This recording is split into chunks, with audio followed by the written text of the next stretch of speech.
Welcome back to the show. We got a great one lined up. Somebody roll that beautiful intro.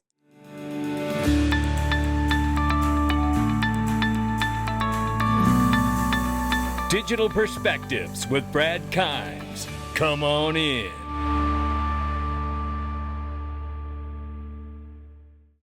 Welcome back to the show. The countdown is on. 2 weeks away. XRPLasVegas.com. Get your tickets today, ladies and gentlemen. Hi, I'm Bree Teresi. I'm a model and a crypto enthusiast. The excitement is building. XRP Las Vegas 2025 is almost here. Learn more about the evolution of finance and Web3 from top industry leaders.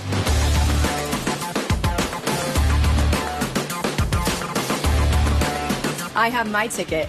Do you have yours? Now's the time to get your ticket at XRPLasVegas.com and check out the conference agenda. Also, builders and developers will have a shot at $25,000 in prize money with the best Web3 project ideas in a Shark Tank-like pitch.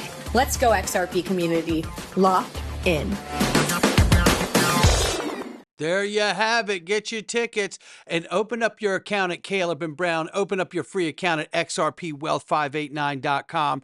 What are you waiting for? Get the best night's sleep you've ever had in crypto because you get human customer service, which, by the way, I don't know any other place that you could even find that, let alone all the other incredible advantages that they offer at Caleb and Brown, like free institutional grade custody, or how about no hidden fees or spreads? That in itself is worth the price of admission. Go open your free account, 589.com, XRPWealth589.com. This is an opportunity to get yourself in the best place mentally about your assets, the safest place where you don't have to worry anymore the way you have been. Here we see Jim Chanos here thinks the business strategy of MicroStrategy and Bitcoin Treasury copycats is ridiculous. He says, we're doing the same thing Michael Saylor is doing, selling MicroStrategy stock and buying Bitcoin. Listen to what he says here. There's Bitcoin 103,000. So you're long Bitcoin, you're short MicroStrategy. Yeah. And you have been for a good while? A good while. You're on and off for the last couple of years. Why so? Because it's so levered to the price of Bitcoin? We're short the spread. So that's the important thing that your viewers need to understand. They're short the spread, which means we're short the difference between MicroStrategy's cost of the stock versus the price of Bitcoin. Keep listening. I don't know where Bitcoin's going. 100,000, a million, 10,000. I don't know. I don't think anybody else knows. But what I do know is it's generally profitable to short $1 for $2.50 or $3. And if you look at where MicroStrategy and now, more ominously, some of the copycat companies that are now raising lots of money are doing is they are basically selling retail investors the idea that we are going to buy Bitcoin in a corporate structure.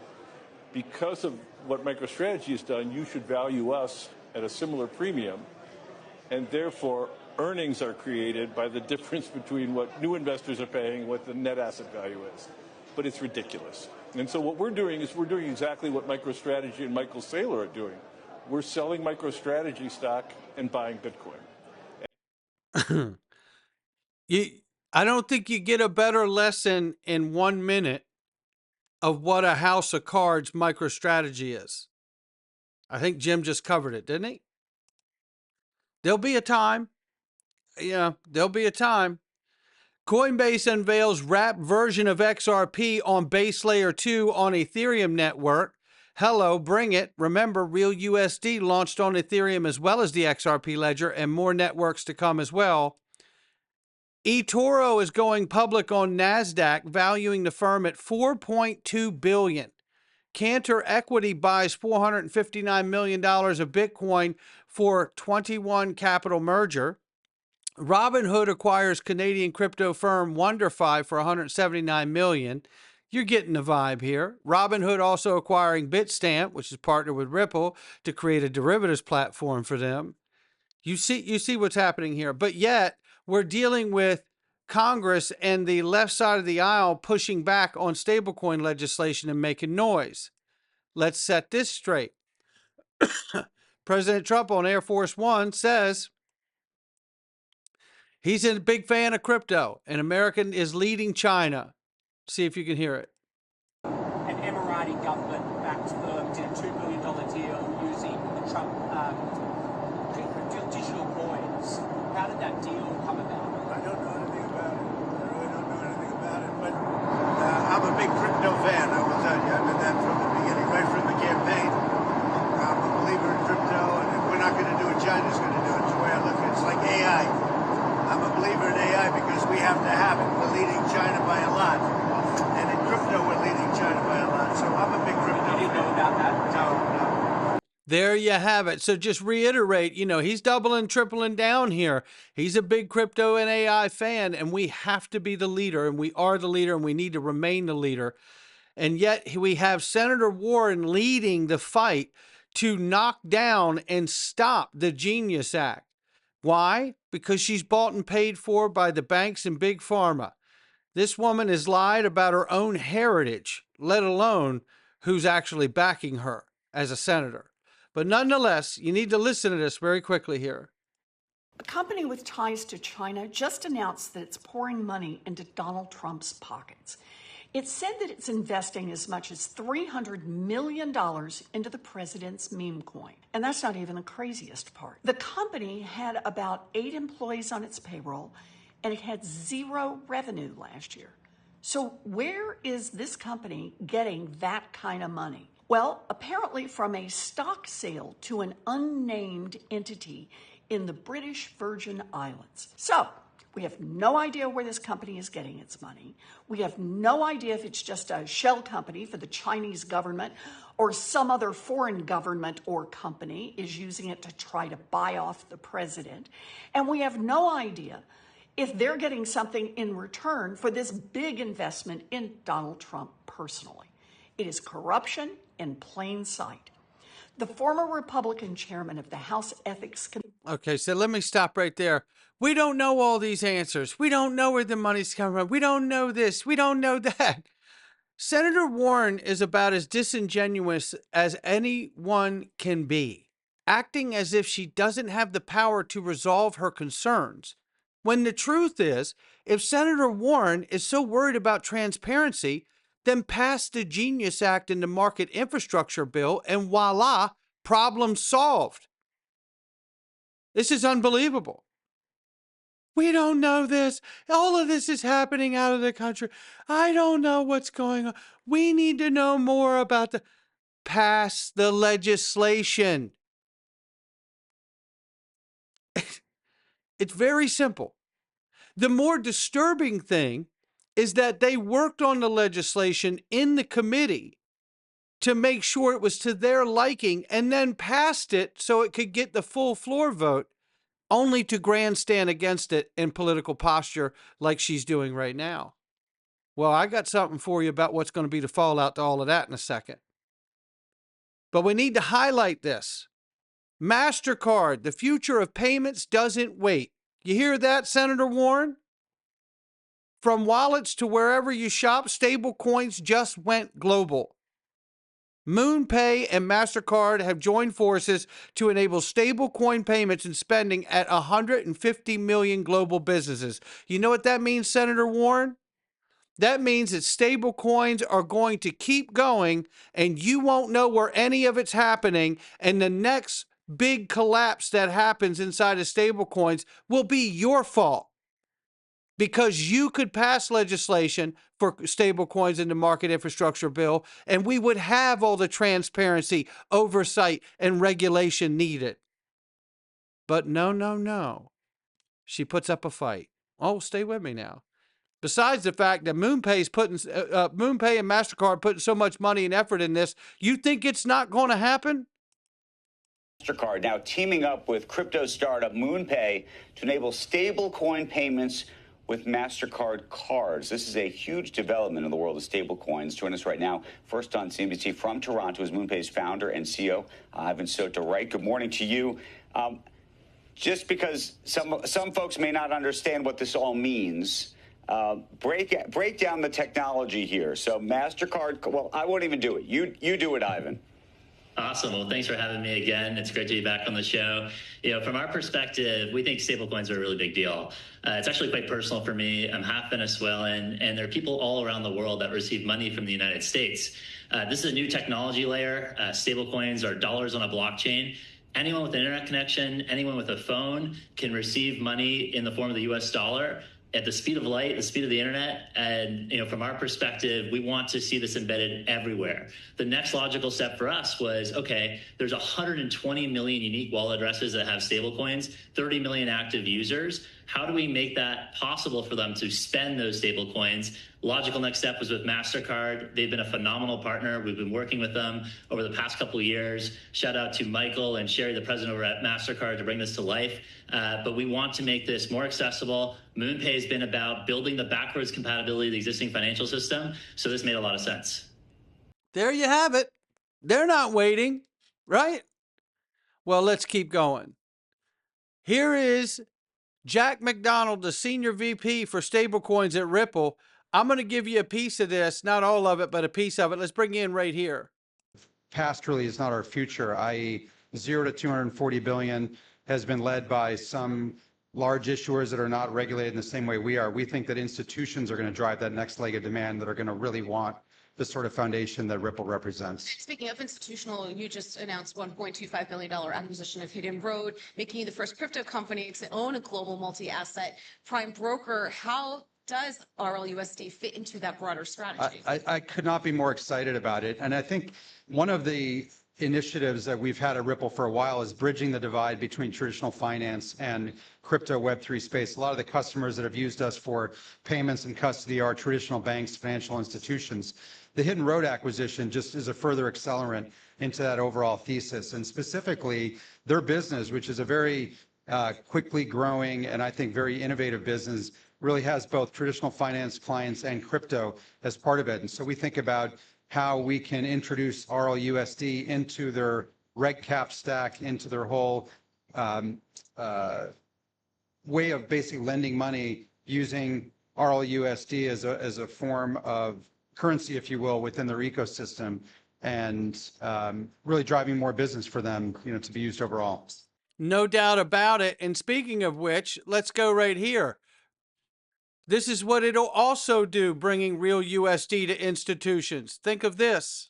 But our first question is around, really what's going to be driving value to XRP, particularly kind of around the cross-border and sort of more like enterprise payments and financial use cases. Yeah, so you guys can all see the question on the screen. I think the big thing that's gonna keep XRP like in its central role is its privilege placed on the XRP ledger. XRP is the only token that you can pay transaction fees in. It's the only token that every account can receive. The payment engine during pathfinding always looks for XRP liquidity first, and XRP is auto-bridged through the order book, so XRP liquidity is sort of preferentially taken over to other types of liquidity just from order crossing. So XRP is always going to have a special place as a sort of liquidity tool on the XRP ledger. There you have it, right? And having real USD used inside of the 3 trillion plus settled every year at Hidden Road is going to provide a huge privileged position for XRP to be sourced for liquidity. Come on in. Now, the rest of that conversation is fire, but I can't get there because we got to cover some stuff here. And it's this. Listen to what Charles Hoskinson says here about the election. When you look at the postmortem of the 2024 election, one of the contributing factors to Harris losing was being anti-crypto. That's exactly right. 55 million Americans own crypto, use crypto, know about crypto, and the majority of them are young and left-leaning, but yet the left still lost the election, which tells you that these crypto people in America were a difference maker. Well, here's a snapshot. We know that the Dems and Senator Warren have stepped in to hold all of this up. Charles Hoskinson says the GOP Senate sources say that if they can't get the so-called Stablecoin Bill to the floor by next week, it could kill the first piece of major crypto legislation for the foreseeable as lawmakers begin to focus on budget reconciliation process. It says it would also delay indefinitely broader legislation to fix the regulatory structure of the $3.45 trillion crypto business.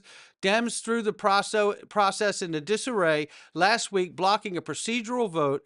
That followed insurgency by anti-crypto Senator Warren, who convinced even pro-crypto senators, Democrats, to, like the Stablecoin Bill's co-sponsor, Senator Gillibrand, to vote down advancing measure for a full Senate vote. I mean, what's wrong with Senator Gillibrand? You got any backbone? Warren raised concerns about President Trump profiting lighter crypto regulations given digital coin holdings, which has nothing to do with Stablecoin Bill, and Senator Haggerty cleared up that and said that. He's arguing that stablecoins aren't related at all to Trump's business interest, and they are necessary for innovation that had bipartisan support before Warren got involved. He is hoping that by today, he will have the votes necessary to bring the bill to the floor for a formal up and down vote by next week. If he doesn't, Haggerty knows he's running up against the budget deliberations, and crypto regulation will be throttled indefinitely, sources tell me. If the stablecoin bill were to fail or be delayed, the crypto industry's relationship with the GOP is supported by both Trump, the GOP lawmakers in the 2024 election, could be in jeopardy given its demands for regulatory reform story developing. Well, let's remember this too. Chaz doesn't understand a lot about this space. Now, he's right in the way he laid this out. But Chaz, remember, Chaz got the XRP case absolutely wrong. He was so wrong, it was incredible. He couldn't understand that Judge Torres had made that decision the way she did about institutional sales to force the two parties to sit down and negotiate, which is exactly what happened. But so just keep your eye on Chaz. But nonetheless, here's where we are. Snapshot. If the Democrats don't pass the Genius Act, this is what's next for them and us. The Dems will lose the midterms badly. Trump has won with tariffs when they said he wouldn't. Inflation is down. They said it wouldn't be. The New Deal's in place and trillions of investment in manufacturing coming back to the USA. New tax bill that's no tax on tips, overtime, Social Security, and ultimately wants it to be $150,000 or less, doesn't pay taxes. And if that isn't enough momentum for the Democrats to lose at the midterm election polls, now hear this. Stablecoin legislation will be done on a state-to-state level if the Genius Act isn't passed.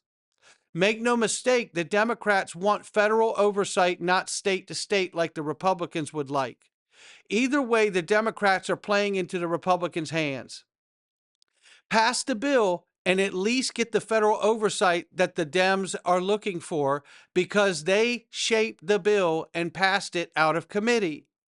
Or follow Senator Warren off the midterm election cliff and watch each state begin to pass stablecoin bills and legislation.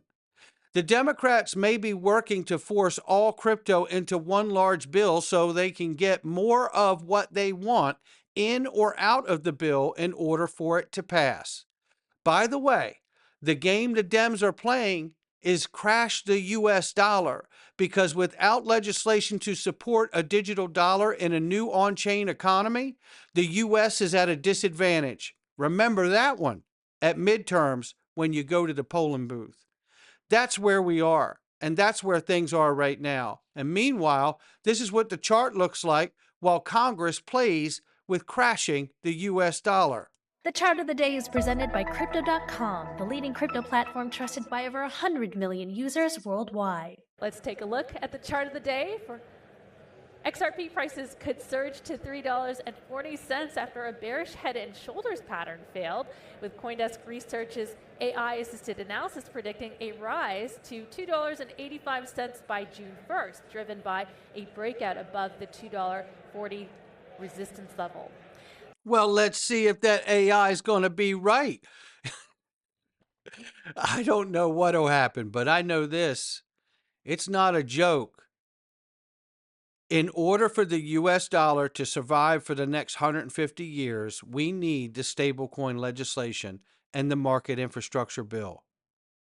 That, I believe, is absolutely true. Not financial advice from me or anyone else. I'll catch all of you on the next one.